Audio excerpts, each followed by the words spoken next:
Hi everyone, it's the weekend and it's time to talk about game sales. Humble Bundle is still having their winter sale, and that's where most of these deals will be this week. So let's get started talking.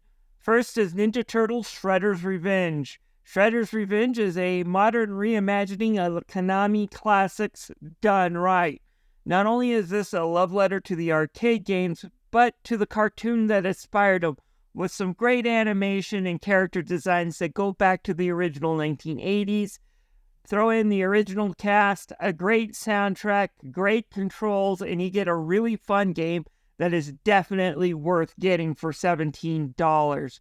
This is probably one of my favorite games from 2022. Then we also have Galgun Double Piece for $7.49. This is another throwback to a classic genre, the light gun game, done with a very lewd anime twist.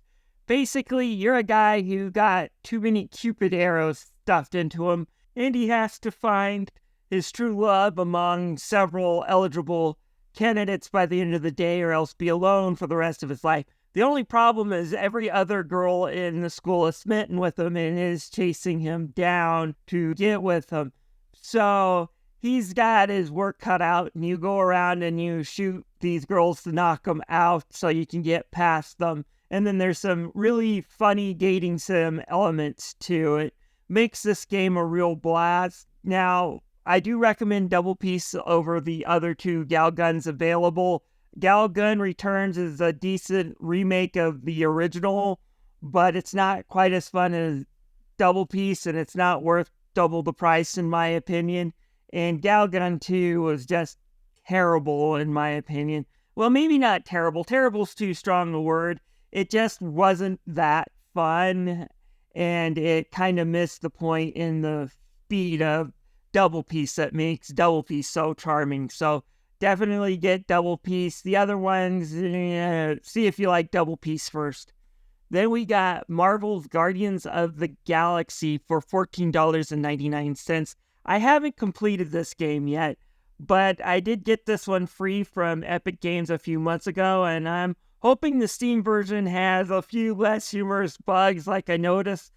This one, for example, these bugs aren't deal breakers by any means, but I do get plenty of press Y and then the square button prompts on the controller, and if you're a gamer, you'll understand why that's hilarious. But the actual game's pretty fun.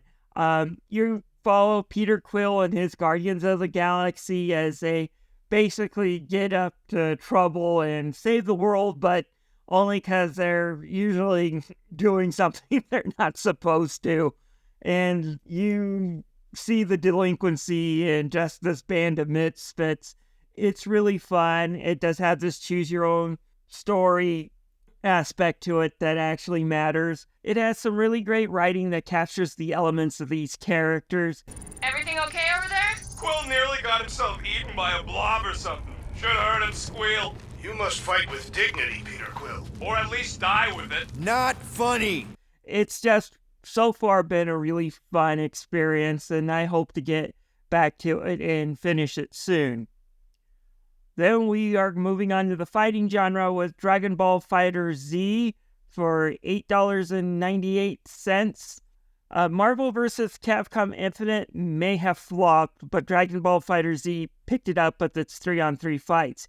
Easy to pick up gameplay, really great graphics, a single-player offline campaign that was fun and lasted several hours.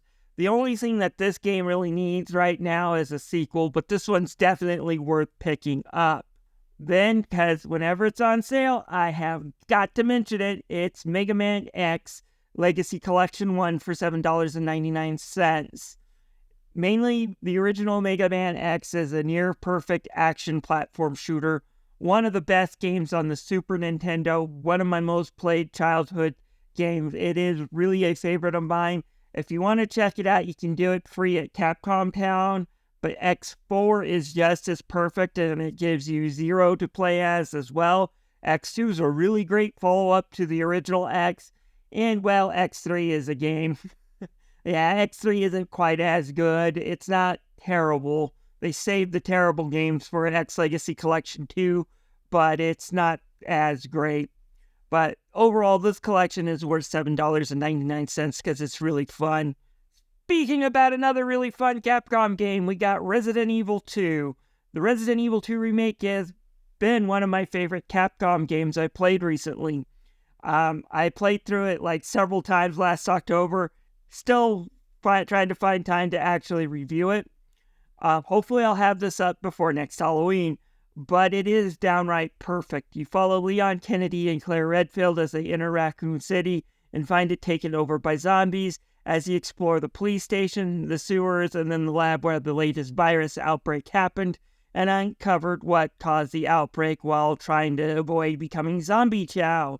Throw in this really great mechanic called Mr. X, who's a guy who stalks you through the police station and makes you either run or hide or try to find other routes when you hear him stomping around. This game's really fun and totally worth $9.99. And if you like some more costumes and the original music, it's worth paying an extra $3 for that version as well. Then going on to another Capcom great, although I should have put this one last week with my RPGs, it is still kind of technically an action game. Mega Man Battle Network Collection. $30 for 5 really great Game Boy Advance card collecting JRPGs. The games have stories that are similar to a lot of kids' anime at the time. Basically, you take control of Land Hikari, a 10-year-old kid whose NetNavi Mega Man is a custom-made NetNavi made by his genius father. When World 3 and other cybercriminal act up, it's up to Land to send Mega Man into the cyber world to do battles with virus, collect chips that are said cards for your deck, and try to build a deck of chips to power Mega Man up. They're fun games, even though they do have some frustrating age spots. Like I said, $30 to get 5 really great Game Boy games is a real deal. Plus, you'll get Mega Man Battle Network 4, whether you want it or not. But anyways, yeah, it's a good collection.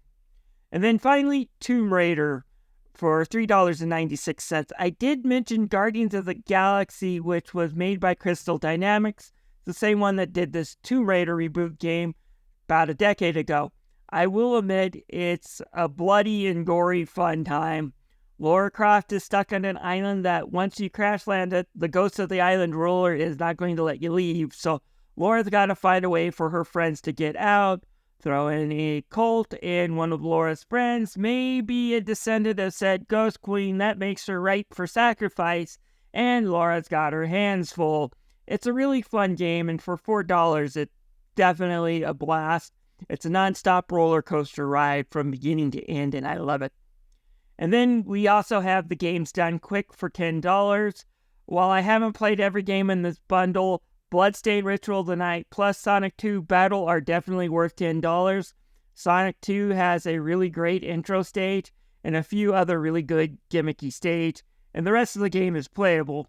But Bloodstained is the spiritual sequel to Symphony of the Night, is the main course here, and if you like Metroidvanias, this is the one for you, as it's a really fun sequel to Symphony of the Night, which is the main course here. And I've also tried Celeste. I just got a bit frustrated with it, but I do understand why people enjoyed it. It's just not for me. Still, well worth $10. Anyways, this is Tommy the Game Master. If you found this video useful, please leave a like and subscribe. I'll see you guys later. Bye. So we're gonna fly around and scout another spot. Just make sure the new spot's as close as possible to the original one. Because of maps and angles. Great! Another turbine. Yeah, that is how these things are usually built.